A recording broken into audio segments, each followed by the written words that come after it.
Go Birds. I still feel good, Johnny Mac, about tomorrow. Believe in hope, everyone.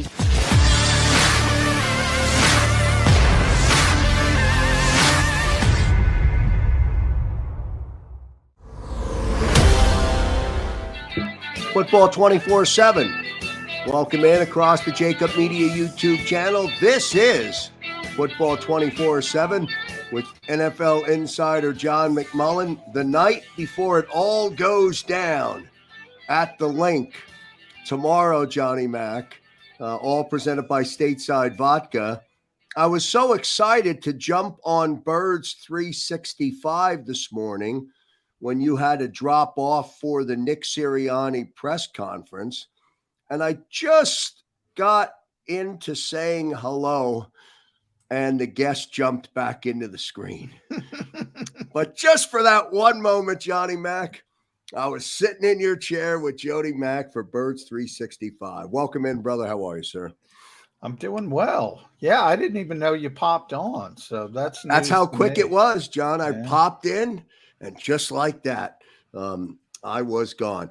Tell me about Nick Sirianni. Had the press conference this morning. I don't know how long they normally go. That was a quick one. It was a quick one. What you guys talk? Did you learn anything? What was talked about, discussed this morning? A lot of talk about the short week, obviously, because this is Nick Sirianni's first attempt at trying to get through one of these weeks where there's no practice, basically just walkthroughs. We've talked about it a lot. And, he mentioned, and I was the one who asked him the question, he mentioned, the minute they got back from Charlotte, he said his kids were asleep. He invited some of the coaches over. They got to work on the Tampa Bay Buccaneers. You try to use every minute you could possibly have, just like you on Birds 365. So we're going to see how it works out. The Eagles have the advantage, obviously, playing at home. Doug Peterson was extremely successful on Thursday night games. We'll see how Nick Sirianni, tough task for number one, the reigning Super Bowl champion. So I don't think a lot of people give the Eagles much of a chance in this game, but the Bucs are pretty banged up. And, talked to Bruce Arians earlier this week, asked him what's the toughest part. That's a veteran coach. That's a Super Bowl winner. That's a two-time coach of the year. He's been doing it a long time. He said the toughest thing is health and getting guys rejuvenated, getting guys ready. Because football isn't meant to be played twice every 4 days. Bucs have a lot of veteran players who maybe need those couple extra days. I talked to Fletcher Cox this week. He said he's usually just feeling like himself on a Thursday after a Sunday game. So you can see it with veteran players. And Bruce Arians also mentioned a lot of times guys could potentially play on Sunday, but they can't play on Thursday. And that kind of manifested itself with Tampa Bay. Antoine Winfield Jr., their best safety, in the concussion protocol. If this game was on Sunday, he'd probably get through it. He'd probably be able to play. He's not going to play. Didn't make the flight to Philadelphia. So little things like that are a break for the Eagles. John, let's stay on Nick Sirianni for just a moment. As you've mentioned, the position of being a head coach in this league requires that head coach to function as a CEO. Just from a comparison standpoint, the responsibilities are different, but they're the same in terms of how that, in terms of how he functions and his role. How much more difficult is it for Nick to be able to pull everybody along, switch gears out of that Carolina game, understand what's coming, and implement what you want to accomplish in this game on Thursday? It's even more magnified than the minutes that click by on the clock, I would think. Yeah, it is. I mean, in a lot of ways, all coaches say there's not much you can do as far as being Tampa Bay centric, so to speak, or from the Bucs perspective, Philadelphia centric. So in these short weeks, you sort of rely on your DNA as a team more than anything else, um, and do what you do best on both sides of the football. Now, from Tampa Bay's perspective, starts with Tom Brady. That's a guy you can lean on, um, to say the least. Philadelphia, much younger, much more unproven. What do they lean on? Is it going to look good against the Bucs? I don't know. On paper, it doesn't look good, but this is the NFL, as I always say. It's not college football. It's not easy games. There's a lot of good players on the Eagles. The Bucs know it. Tom Brady talked about it today. Fletcher Cox, Javon Hargrave. I think he's most concerned about those two, because he struggled when he has struggled, which sounds funny to say. When he does struggle, it's with that pass rush directly up the middle. So if the Eagles are going to win this football game, I think it starts with Fletcher Cox and Javon Hargrave. And are they doing anything different? Meaning, Fletcher and Javon, head coach Jonathan Gannon, are they doing anything different to help that process along? In other words, to aid guys that can already get home. Tom Brady's throwing the football. You got to get to him in X number of seconds or the ball's out. Yeah, I mean, you're not going to sack Tom Brady. So, I mean, that's why it's not about sacks. It's about getting him off his spot. It's about hurrying him up. It's about making him uncomfortable. He's too smart a player. He's not going to take sacks. Brandon Graham, the biggest play in Eagles history, at least modern Eagles history, was the so-called strip sack. You don't get chances at him very often, much like Peyton Manning back in the day. Maybe if he gets sacked 20 times a year, that's a potential. He's smart. He understands how to play this game. He wants to get the football out of his hand as quickly as possible. He has the weapons to do it. And Mike Evans, Chris Godwin, Antonio Brown, even Scotty Miller, they're very deep at receiver. Rob Gronkowski's not going to play, so that helps. They have Cameron Brate. They have a lot of talent on both sides of the football. The positives are, I mentioned a couple of them: Winfield, Gronkowski, Levante David's not going to play. Their corners have been out and banged up, so they're not at 100%, to say the least. And that part will certainly help the Eagles. Football 24/7 here across the JAKIB Media YouTube channel with John McMullen, all presented by Stateside Vodka. Don't forget to go to statesidevodka.com. Use the keyword JAKIB and get 15% off of a 1-liter bottle. I'm not quite sure they'll deliver to the parking lot outside the Link tomorrow, but try it. They do deliver. They do deliver in Pennsylvania. John, let's talk about Tom Brady. And invite me down, by the way, Krausey, if you do get that delivery. Yeah, invite me down to the tailgate. John, your standing invitation and that package from Stateside is waiting for your arrival in King of Prussia on the bye week. Jody Mack has already confirmed, your partner, that he had such a great time out at Screwballs. He's looking forward to coming out.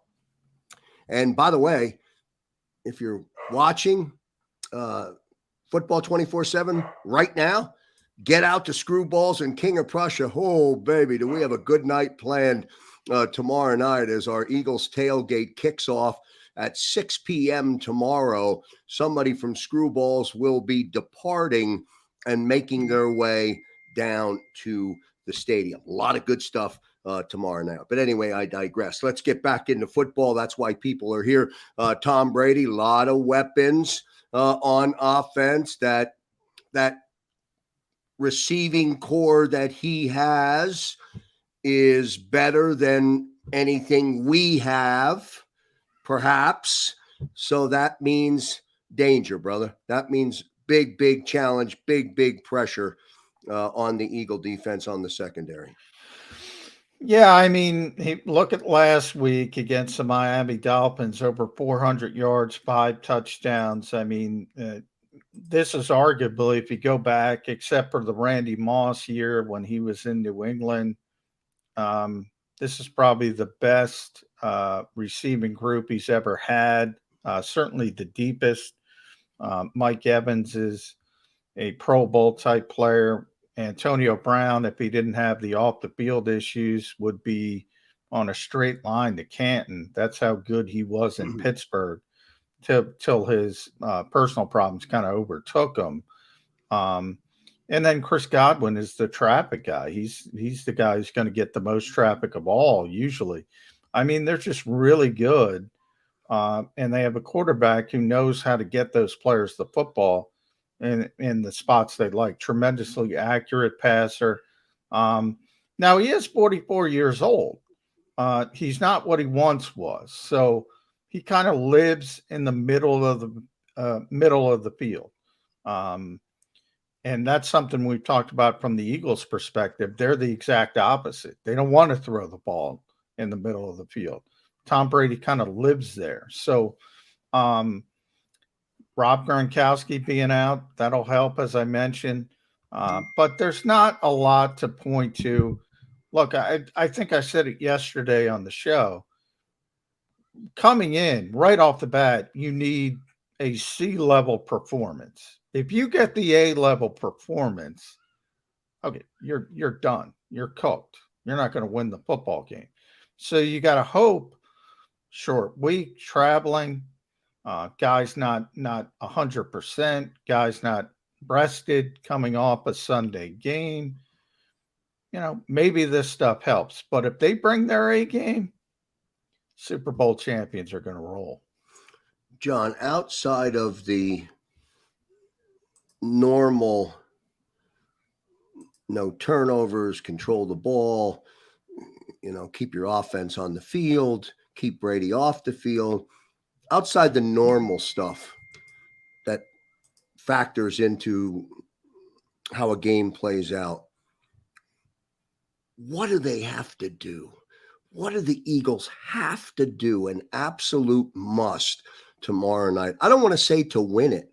I just want to say to be able to compete and be in it, have a chance to win. Whether they win or not, I don't want to say is irrelevant, but okay. But at the end of the fight, they were in this game. What do they have to do to get to that point? Well, Nick Sirianni always talks about two things: the turnover ratio, which is big in any game. You got to be plus in that category. How do you turn the football over? Maybe you're not going to intercept Tom Brady 3 times, but maybe you can strip a receiver down the field. Maybe you can do it that way, get fumbles, win that turnover battle. Eagles always talk about winning the explosive play battle. They need to get the football outside to the receivers because, look, I mean, Tampa Bay has led this league. We always talk about the run game in Philadelphia. Everybody in Philadelphia, not everybody, but a large majority want to run the football like it's 1985, like it's 1980 with Wilbert Montgomery back there. You got to hit pause on that. I told Jody Mack that this morning. You got to hit pause for a week. This was the number one ranked run defense in 2019. This was the number one ranked run defense in 2020. This is the number one ranked run defense in 2021. They are giving up less than 50 yards a game on the ground. And by the way, I think the Eagles will beat that number if you want to get a prop bet, but it'll be from Jalen Hurts. It's not going to be the traditional fashion. Vita Vea, for people who don't know, the Bucs, 350-pound nose tackle, can't move them. Can't move them. So you're going to have to get the ball. You're going to need big plays from Devontae Smith, Quez Watkins, and I say Quez Watkins before Jalen Reagor. Maybe it's time for Jalen Reagor to wake up. I lost my train of thought. I wanted to ask you one other thing. Oh, just as a follow-up to that, if they're not going to run and they're going to have to throw, and I think you pointed it out on yesterday's edition of Football 24/7, that while they're strong against the run, they're horrible against the aerial assault. So that being said,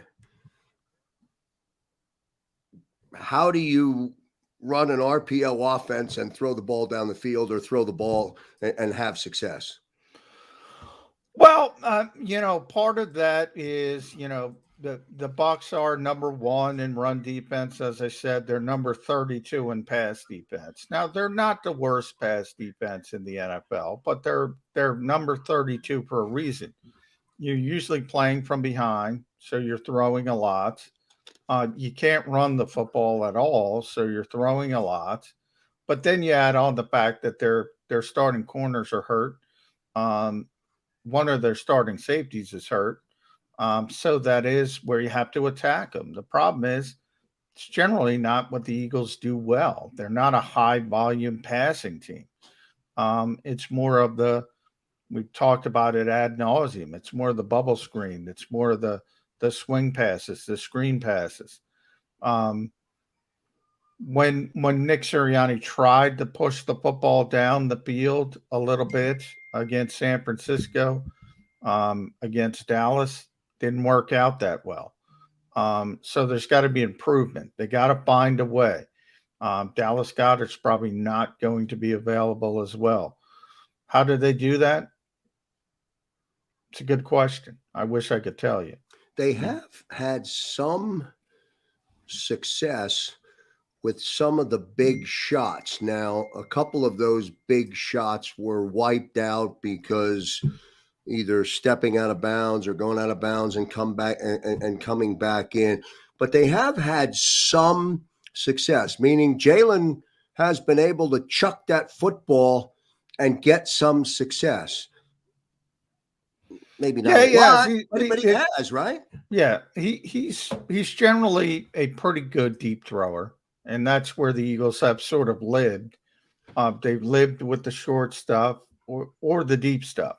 Down the field, outside the numbers, he seems to be a little bit better than down the middle of the field. Then you have a few he underthrew, but it's not easy completing, balls 40, 45 yards down the field. So it's not going to be perfect, but it's one of the things that Jalen does pretty well, as opposed to, again, those intermediate routes in the middle of the field. The Eagles have largely stayed away from them.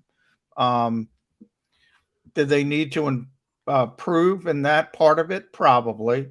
I don't know if they have the confidence to do that yet. Maybe the fact that same thing happened against San Francisco. San Francisco came into Lincoln Financial Field down two starting corners.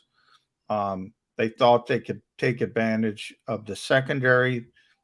Ultimately, they were unable to, but they were winning that game. They were controlling that game, especially early. They were unable to cash in on their opportunities. If you use that as a template and they cash in, well, then all of a sudden, maybe you can make it a game. Outside of Devontae Smith on offense, John, and you just mentioned Dallas Goedert will not play tomorrow night for sure, or you're thinking, or probably not.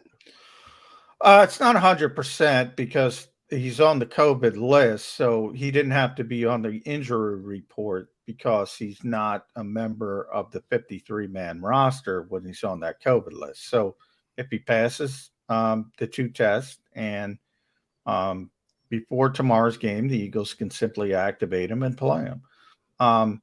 So I don't want to say there's no chance, but I've kind of explained before, and you use Zach Ertz as the template for the Dallas week, which was a Monday night game.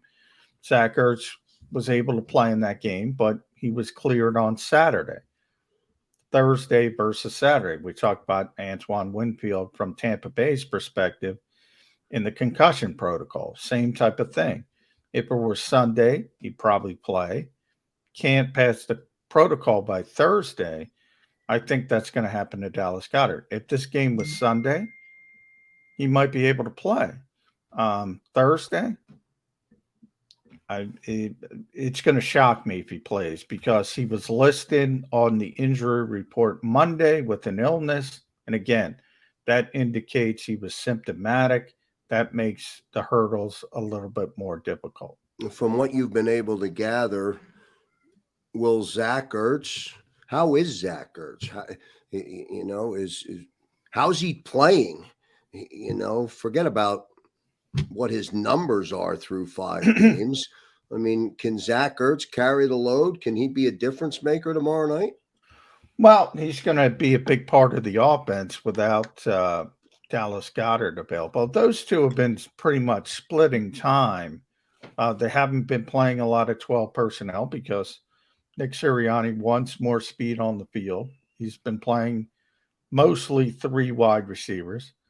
So it doesn't change from that perspective. Zach will just have to play more, and he'll be the main tight end. Obviously, Jack Stoll is not the type of receiving threat. Now, he's not the well-rounded player Dallas Goedert is. He can't block like Dallas. He doesn't get the yards after catch. But as far as route running, as far as receiving, just catching the football, he's still their best tight end. So I would be comfortable with Zach Ertz, and certainly in a one-game situation, amping up his playing time. I don't think that'll be a concern for the Eagles, and that's good depth at that particular position, no question about it. Football 24/7 with NFL insider John McMullen. Don't forget to share, like, and subscribe. We'll be right back here tomorrow night. Not we, but Johnny Mac, the live post-game show for the entire story as it plays out tomorrow night at the Link. Will the Eagles be competitive? Do they have a chance? That's the question. And if the answer is yeah, maybe, is it Jalen Hurts running 95% of unscripted plays? Is that the only shot you have, John? I think what you lean on is what I said, the short week, the injuries from Tampa Bay's perspective. You hope you keep it close. You hope it's a one-score game in the fourth quarter. You saw last week, block punt, TJ Edwards, Sean Bradley making a great play. TJ Edwards was named Special Teams Player of the Week. You need that kind of outlier play. Maybe it's an interception. Maybe it's a pick six. Maybe it's a fumble recovery that you bring back for a touchdown. There's going to be something that needs to shift momentum. If you're just sitting back, like the Eagles did against the Kansas City Chiefs, eventually this team is going to wear you down. And it might be close for a quarter or two, but they will eventually pull away. And they're too good. They're too experienced. They don't make a lot of mistakes. That's another thing. The Eagles can't. It's time to clean up the penalties. If you give extra opportunities to Tom Brady, forget about it. So if you're jumping offside on third down, you're not going to have a chance. And of all of the penalties that the Eagles, all of the mistakes that have occurred,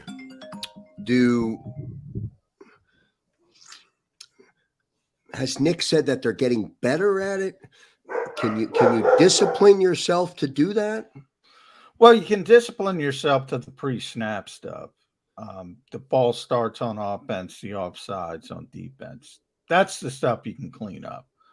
Pass interference, kink. That's, sometimes it goes your way, sometimes it doesn't. There's a lot of calls and Jonathan Gannon, I think, has a good thought process when it comes to that. There's nothing you can do about it. Control what you control. Tell me the down, the distance. go back out there and play. That's all you can do. But the pre-snap stuff, and then the out-of-bounds stuff. Jalen Reagor, Devontae Smith, the illegal touching penalties, taking touchdowns off the board. You can correct that. Offensive pass interference, the pick plays, the rub plays. Don't be you know what. Correct it. Run the route correctly. Show some subtlety. Don't just bang into people like a bull in a china shop. You're going to draw a penalty. Now, it's interesting, the illegal downfield stuff. I don't know how they fix that. If you're going to run RPOs and the football's not going to come out on time, you're going to be downfield. Mm-hmm. So I don't know if that stuff is correctable. That's one you're probably going to have to live with a penalty or two each game if you continue to go that route. Good stuff tonight from John McMullen. Are you on Birds 365 in the morning? I am. It's going to be a long day, Krausey. Long day for Johnny Mac tomorrow. Birds 365 right here tomorrow, 8 a.m. to 10 a.m. Jody Mac and Johnny Mac kicking it off your game day here across the JAKIB Media YouTube channel, all presented by Stateside Vodka. Again, one last time, go to statesidevodka.com. Use that keyword JAKIB. Get 15% off a 1 liter bottle. And yes, they do have the vodka soda in stock, becoming very popular these days. Great stuff, Johnny Mac. Thank you very much, man. Appreciate it. All right. Thanks, Krausey. All right. We'll see everybody tomorrow. Go Birds. I still feel good, Johnny Mac, about tomorrow. Believe in hope, everyone.